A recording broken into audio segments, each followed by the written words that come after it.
জয় হিন্দ। প্রত্যেক শিক্ষার্থী বন্ধুদের কাছে রিকোয়েস্ট, তোমরা প্রত্যেকে ক্লাসটা প্রথম থেকে মনোযোগ সহকারে দেখো। আশা করছি খুব ইজিলি বুঝতে পারবে। আজকে আমি তোমাদের পড়াবো ষষ্ঠ শ্রেণীর যে গণিত বিষয়টি রয়েছে, সেই ষষ্ঠ শ্রেণীর গণিত বিষয়ের তোমরা প্রত্যেকে তোমাদের বইয়ের এই যে দেখতে পাচ্ছ 112 নাম্বার পেজ, 112 নাম্বার পেজটি খুলে নাও। 112 নাম্বার পেজের এই আঁকাগুলো আমি করাবো। তো এখান থেকে তোমরা যখন ভালো করে দেখবে, তো এই আঁকাটা যখন কাউন্ট করবে না, দেখবে উপরের দিকে ছোট ছক এরকম গুনে গুনে দেখবে 10টা হবে, 1 2 3 4 10টা হবে, আর এইদিকেও 10টা হবে। টোটাল ছক তোমরা গুনলে 100টা পাবে। টোটাল ছক প্রথমে কত পাবে না, 100টা পাবে। ঠিক আছে, এই যে 100টা টোটাল ছক পাবে, এর মধ্যে দেখো কটা ঘরেতে দেখো এরকমটা মানে বরফি টাইপের টানা আছে বা রং করাই বলতে পারো, করা আছে। দেখো 14টা ঘর গুনে পাবে। তাহলে কোনাকুনি 10টা, এখানে দুটো আর এখানে দুটো, তাহলে 10 আর হচ্ছে 2 2 4 মানে 14টা। ওকে, তাহলে দেখো আমি কি করছি ভালো করে দেখো তোমরা। তাহলে এই অঙ্কগুলো দেখো বলেছে নিচের চিহ্নিত অংশের পরিমাণকে শতকরায় প্রকাশ করার চেষ্টা করি। তাহলে শতকরায় আমাকে প্রকাশ করতে হবে। তো শতকরায় প্রকাশ করতে গেলে আমরা কি করব, তাহলে টোটাল ছোট ঘর আমাদের কটা না, 100টা। তো 100টা ছোট ঘরের মধ্যে তোমার কতগুলো মানে রং করা ঘর রয়েছে, 14টা রং করা ঘর রয়েছে। এর মানে জানো, এর মানে জানো প্রত্যেকে 100/14 মানে হচ্ছে তোমার কত শতকরায় প্রকাশ করতে বলছে, 14%কে বোঝাচ্ছে। কারণ তুমি যখন এখানে 100 দিয়ে শতকরা দিয়ে দেবে না, এই 100 কেটে যাবে, শতকরা রয়ে যাবে, মানে কি 14টা, আর এই শতকরা মানে 14%। ওকে, তাহলে এর পরের ছকটা তোমরা প্রত্যেকে ভালো করে দেখো। পরে আঁকাটা আমি দেখাচ্ছি তোমাদেরকে, দেখো ভালো করে। এখানে কি রয়েছে না, একের দাগে 2-এরটা দেখো, এখানে একটা ছক, এখানে একটা ছক, মানে দুটো, টোটাল দুটো ঘর, দুটো ঘরের মধ্যে একটা ঘর রং করা রয়েছে। তাহলে দুটো ঘরের মধ্যে একটা ঘর রং করা রয়েছে মানে কি হবে বলো প্রত্যেকে। আমি 2-এরটা করাচ্ছি, দুটো ঘরের মধ্যে তোমার একটা ঘর রং করা রয়েছে, তাই তো। তাহলে আমি কি করব না বলো প্রত্যেকে, বলো নিজেরা বলো। হ্যাঁ, একদম ঠিক বলেছো, একদম ঠিক বলেছো। তাহলে দেখো টোটাল ঘর কটা, দুটো, আমি সেটা লিখে দিলাম নিচেতে।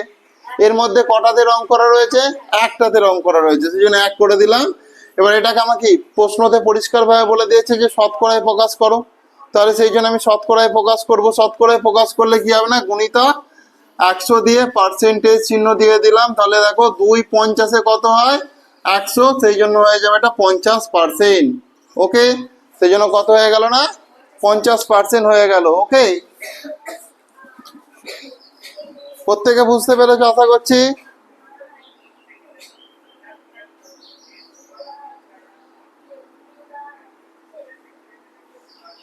প্রত্যেকে বুঝতে পেরেছো তো।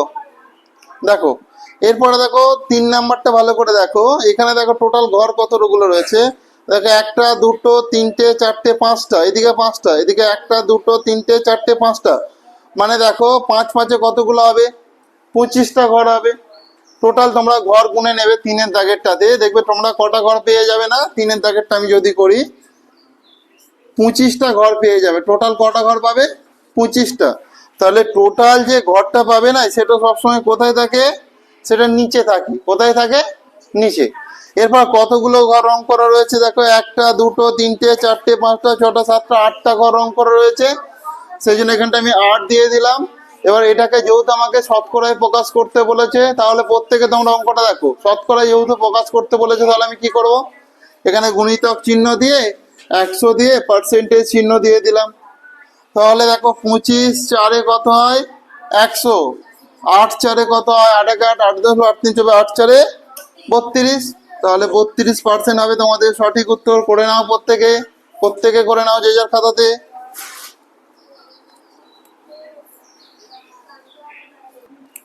দেখো এরপরে দেখো 4-এর দিকের অঙ্কটা ভালো করে দেখো। এখানে টোটাল কতগুলো ছক রয়েছে, 1 2 3 4টে, 4টের মধ্যে কটাতে রং করা রয়েছে, 3টে। তাহলে দেখো 4টের মধ্যে তাহলে টোটাল ঘর কটা আমার না, 4টে, 4টের মধ্যে কটাতে রং করা রয়েছে, 3টেতে। তাহলে আমাকে এটা শতকরায় বের করাতে হবে। তো শতকরায় বের করাতে গেলে আমাকে কি করতে হবে, 100 দিয়ে পার্সেন্টেজ চিহ্ন দিতে হবে। তো তাহলে সেই জন্য আমি 100 দিয়ে 100 দিয়ে পার্সেন্টেজ চিহ্ন দিয়ে দিলাম, ঠিক আছে। তাহলে 4×25 কত হয়? 100। 25 দিনে কত হয়? 75। তাহলে 75% হবে তোমাদের সঠিক উত্তর। ওকে, 75% হবে তোমাদের সঠিক উত্তর। ক্লিয়ার? এরপরে দেখো, তোমরা প্রত্যেকে তোমাদের সামনে বই নিশ্চয়ই রয়েছে। দেখো ছকগুলো আর বারবার দেখাতে হচ্ছে না। দেখো একটা দুটো, যেটা 5 নাম্বার অঙ্ক, ভালো করে দেখো। এখানে টোটাল একটা দুটো তিনটে চারটে পাঁচটা ছক রয়েছে। কটা ছক রয়েছে? 5টা ছক রয়েছে। 5টা ছকের মধ্যে কটাতে রং করা রয়েছে? দুটোতে রং করা রয়েছে। তো ভালো করে দেখো, এখানে 2 দিয়ে দিলাম, গুণিতক চিহ্ন দিয়ে আমি 100 দিয়ে পার্সেন্টেজ দিয়ে দিচ্ছি। তাহলে দেখো 5×2 কত হয়? 10, আর একটা শূন্যর জন্য 0। তাহলে 20 দুগুণে কত হয়? 40। তাহলে 40% হবে তোমাদের সঠিক উত্তর। কি হলো না? 40% হবে তোমাদের সঠিক উত্তর। ওকে, এরপরে দেখো নেক্সট যেটা রয়েছে, আর একটাই রয়েছে, ভালো করে মন দিয়ে দেখো। আগে আমি করিয়ে দিই, তারপরে তোমরা করবে। নেক্সট তোমাদের যে বইটা প্রত্যেকে খুলে রেখেছো সামনে, নিশ্চয়ই কটা ঘর রয়েছে বলো? একটা দুটো তিনটে চারটে পাঁচটা ছটা সাতটা আটটা। তাহলে একটা দুটো, হ্যাঁ, 8টার মধ্যে কটা ঘর রয়েছে? রং দুটো। তাহলে টোটাল আমার ঘর কটা বলো প্রত্যেকে? টোটাল ঘর রয়েছে 8টা। 8টার মধ্যে কটাতে রং রয়েছে বলো? দুটোতে। সেই জন্য 2 করলাম, গুণিতক চিহ্ন দিয়ে আমি 100 দিয়ে পার্সেন্টেজ করে দিলাম। তাহলে দেখো 2×4 কত হয়? 8। 4×25 কত হয়? 100। 25 টাকা করে 4 বার দিলে 100 টাকা হয় তো। সেই জন্য 4×25 100 সমান হচ্ছে 25% হবে তোমাদের সঠিক উত্তর। 25% হবে তোমাদের সঠিক উত্তর। ওকে, এরপর নেক্সট অঙ্ক দেখো, 2 এর দাগে রয়েছে, নিচে সামান্য ভগ্নাংশগুলি শতকরায় প্রকাশ করি। ওকে, 1 এর দাগে আছে 45-এর 50। ঠিক আছে, 45-এর 50 রয়েছে 1 এর দাগে। 45/50, 45/50। আচ্ছা, একে যখন আমি শতকরায় প্রকাশ করব তো কি করতে হবে আমাকে বলো? শতকরায় প্রকাশ করলে সাধারণত 100 দিয়ে সেটা পার্সেন্টেজ চিহ্ন দিতে হবে আমাকে। গুণিতক 100 দিয়ে আমি পার্সেন্টেজ চিহ্ন দিলাম। এই শূন্য কাটা 2, 5×2 10, 45×2 কত? 90। 90% হবে তোমাদের সঠিক উত্তর। ওকে, 90% হবে তোমাদের সঠিক উত্তর। ক্লিয়ার হয়েছে? এরপর দেখো 2 এর দাগ দেখো ভালো করে, 9/10, 9/10। ওকে, 9/10 দিলাম। এই যে 9/10, একে আমি কি করব? গুণিতক চিহ্ন দিয়ে 100 দিয়ে পার্সেন্টেজ দেবো। তাহলে এই শূন্যর সঙ্গে এই শূন্য কাটা, তাহলে 10×9 কত হয়? 90%। ওকে, 10×9 কত হয়? 90%। এরপরে দেখো 3-এরটা ভালো করে দেখো। এখানে কি রয়েছে? 33/300। 33/300 গুণিতক, আমি যেহেতু শতকরায় প্রকাশ করব, ঠিক আছে, তাহলে আমাকে শতকরায় প্রকাশ করতে গেলে 100 দিয়ে পার্সেন্টেজ চিহ্ন দিতে হবে। তাহলে এই শূন্যর সঙ্গে এই শূন্য কাটা, এই শূন্যর সঙ্গে এই শূন্য কাটা। দেখো 3×1 3, 3×1 3, তাহলে কি হবে? 11%। ওকে, কি হলো না? 11% হলো। ক্লিয়ার? এরপরে দেখো 4 নাম্বার দাগে দেখো যেটা রয়েছে, সেটা রয়েছে দেখো 1/2 তাহলে 1/2 আমাকে প্রথমে কিনা পূর্ণ সংখ্যাটাকে ঠিক করে নিতে হবে। তাহলে যখন আমি ঠিক করে নেবো কি হবে দেখো, 5×1 5, 5×6 7। তাহলে উপরে কি হবে দেখো, এটার সঙ্গে এটা কি কোনাকুনি গুণ করতে হবে। তাহলে 5×1 কত হলো? 5 হলো। আর উপরের সঙ্গে কিনা যোগ করতে হয়, 5×6 7। তাহলে 2 ঘাট আমি যোগ করবো, তাহলে 7/5 গুণিতক 100 দিয়ে আমি এটাকে পার্সেন্টেজ চিহ্ন দিয়ে দিলাম। 5×2 10, আর একটা শূন্যর জন্য 0, 7 দুগুণে কত হয়? 14। তাহলে 140%। কি হয়ে গেল না? 40%। ওকে,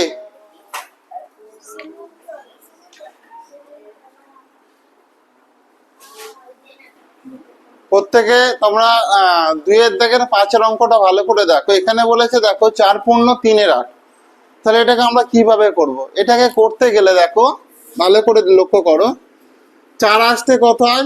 32।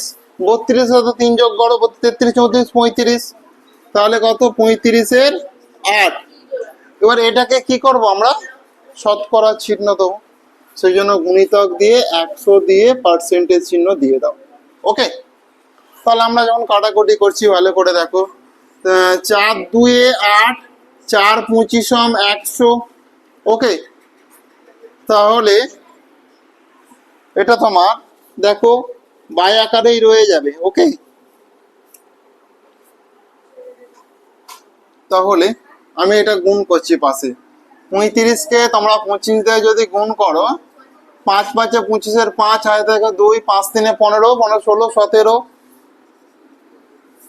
5×2 10, 0 হয় দেখে 1, 2×3 6, আর 1 কত হয়? 7। 5 7 8, 875/2। এইভাবে শতাংশ দিতে পারো, কিংবা তোমরা যদি এটাকে ভাগ করো তাও করতে পারো। ঠিক আছে, তো আমি ভাগ করে দেখিয়ে দিচ্ছি। 2×4 8, 2×3 6, 2×7 14, 2×5 15। তোমরা এটাকে 2 দিয়ে ভাগ করলে 437.5 পাবে। ওকে, বা 437.5%, এটা করে দিলেই হবে। ওকে, করে না প্রত্যেকে।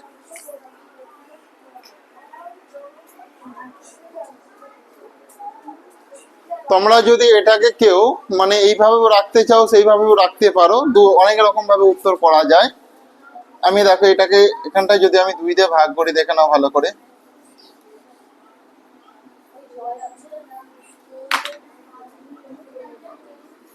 2, তাহলে 2×4 কত হয়? 8। 7, 2×3 কত হবে? 6, 1 এই 5, 2×7 কত হয়? 14। 1 দশমিক খাওয়ালে, দশমিক না খাইয়ে আমি একটা উপরে করে দেবো, আর এই 2টাকে কোথায়? নিচে। এইটাকে দিয়েও পার্সেন্টেজ চিহ্ন দিলে এটাও উত্তর হতে পারে। ওকে, করে নাও। তাহলে 2-এর দাগের গুলো সব শেষ হয়ে গেল। এরপর তোমরা প্রত্যেকে 3-এর দাগের অঙ্ক গুলো ভালো করে দেখো। 3-এর দাগের 1-এতে যেটা বলেছে, 3-এর দাগে বলেছে দেখো নিচে দশমিক ভগ্নাংশগুলিকে শতকরায় প্রকাশ করতে বলেছে। তাহলে এখানে আমরা কি করব? গুণ করব। কত দিয়ে গুণ করব না? শতকরা মানেই জানো, শতকরা মানে হচ্ছে 100। তাহলে 100 দিয়ে আমাকে গুণ করতে হবে। 1-এর দাগে দেখো 0.6, একে আমি যখন শতকরায় করব গুণিতক দিয়ে 100 দিয়ে এখানে পার্সেন্টেজ চিহ্ন আমি দিয়ে দিলাম। তাহলে দেখো ভালো করে দেখে নাও, 1×6 কত হয়? 6। কটা সংখ্যা আছে? 2টো শূন্য আছে বলে বসিয়ে দিলাম। এরপরে দেখো কটার পর দশমিক আছে? একটার পর দশমিক আছে, একটার পর দশমিক বসিয়ে দাও। তাহলে 60.0। তাহলে দশমিকের পর শূন্য কোনো দাম আছে? নেই তো। তাহলে দশমিকও মুছে দাও, শূন্যও মুছে দাও, তাহলে কি হয়ে গেল? 60 হয়ে গেল, পার্সেন্টেজ চিহ্ন দিয়ে দাও, অঙ্ক হয়ে গেল। হ্যাঁ, এত সহজ। এরপরে দেখো আমি 2-এর দাগের অঙ্কটা ভালো করে দেখো, আমি লিখছি এখানটায়। 2-এর দাগ আগে দেখে নাও, তারপরে করবে তোমরা প্রত্যেকে। এখানে রয়েছে দেখো 0.02। তাহলে এটাকে আমি যখন শতকরায় প্রকাশ করব, কি করব না দেখো ভালো করে, গুণিতক চিহ্ন দিয়ে 100 দিয়ে শতকরা আমি বসিয়ে দিলাম। ওকে, শতকরা কি করলাম না? বসিয়ে দিলাম। তাহলে এখানে যখন শতকরা বসাবো ভালো করে দেখে নাও। তাহলে 1×2 কত হয়? 2। এখানে কটা শূন্য আছে? 2টো। তাহলে 2টো শূন্য বসিয়ে দাও। এখানে দেখো কটার পর দশমিক আছে? 2টোর পর। তাহলে দেখো, তাহলে এই শূন্যটাও কাটা, এই শূন্যটাও কাটা, তাহলে এখানটা দশমিক বসে গেল। তার মানে দেখো 2.00 মানে আমি দশমিকের পর তো শূন্যগুলো মুছে দিতে পারি না? তাহলে কি শুধু 2? তাহলে 2%। ওকে, খুব সহজ তো। তাহলে প্রত্যেকটা অঙ্ক আগে আমি করিয়ে দিচ্ছি, তারপরে তোমরা নিজেরা করবে। এরপরে কি রয়েছে দেখো 3-এরটা,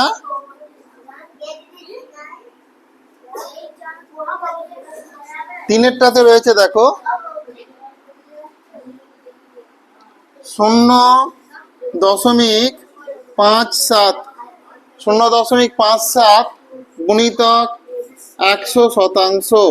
গুণিতক চিহ্ন দিয়ে 100%। ওকে, তাহলে এখানে ভালো করে তোমরা একটা জিনিস লক্ষ্য করো, 57 একে কত হয়? 57ই হয়। এখানে দুটো শূন্যর জন্য কি হবে? দুটো শূন্য তুমি বসিয়ে দাও। এখানে তাহলে এই 7-এর জন্য আমি এই শূন্যটা পার হয়ে গেলাম, এখানে এই 5-এর জন্য এই শূন্যটা পার হয়ে গেলাম। তাহলে এখানে যেরকম দশমিকের জন্য আমি টুক করে দশমিকটা বসিয়ে দেবো। ঠিক আছে, তাহলে কি দশমিকের পর দুটো শূন্যর কোনো দাম রয়েছে? নেই তো, তাহলে আমি এটা মুছে দিচ্ছি পুরোটাকেই। তাহলে কি হয়ে যাবে না, 57% বা শতাংশ। ওকে, আগে দেখে নাও তারপরে করবে। এরপরে দেখো 4-এর দাগে ভালো করে অঙ্কগুলো তোমরা লক্ষ্য করো। 4-এর দাগে এখানে যেটা রয়েছে সেটা হচ্ছে 1.21, 1.21। এটাকে যখন আমি শতাংশ করব, তাহলে গুণিতক চিহ্ন দিয়ে 100 দিয়ে পার্সেন্টেজ চিহ্ন আমি দিয়ে দেবো।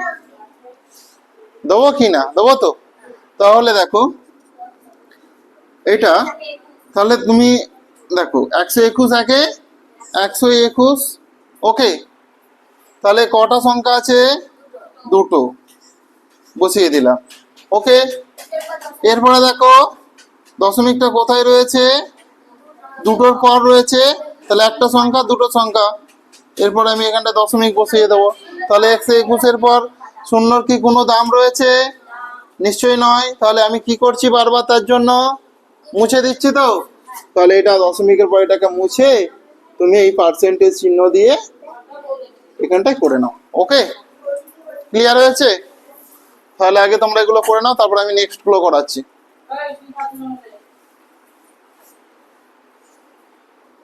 তো ফ্রেন্ডস, আজকে তোমাদের আর একটা অঙ্ক রয়েছে, এটাই তোমাদের লাস্ট অঙ্ক হবে, 5-এরটা। ওকে, তো 5-এর অঙ্কটাতে যেটা বলেছে ভালো করে দেখো। এখানে রয়েছে দেখো 0.003। তাহলে একে যখন আমি শতকরায় প্রকাশ করব, তাহলে গুণিতক চিহ্ন দিয়ে 100 দিয়ে আমি শতকরা চিহ্ন দিয়ে দিলাম। ওকে, 8-3 কত হয় না? 3 হয়। ওকে, তাহলে এখানে কটা শূন্য আছে? দুটো শূন্য, তাহলে আমি দুটো শূন্য বসিয়ে দিচ্ছি। ক্লিয়ার? ভালো করে দেখো, এটা কিন্তু একটু কঠিন। হ্যাঁ, তো এখানে এই 3টা পার হওয়ার জন্য আমি এই শূন্যটা পার হচ্ছি। ভালো করে দেখো, এই শূন্যটা পার হওয়ার জন্য এই শূন্যটা পার হচ্ছি, এই শূন্যটা পার হওয়ার জন্য এই 3টা পার হচ্ছি। তাহলে এই দশমিকটা কোথায় বসে গেল? এখানে বসে গেল।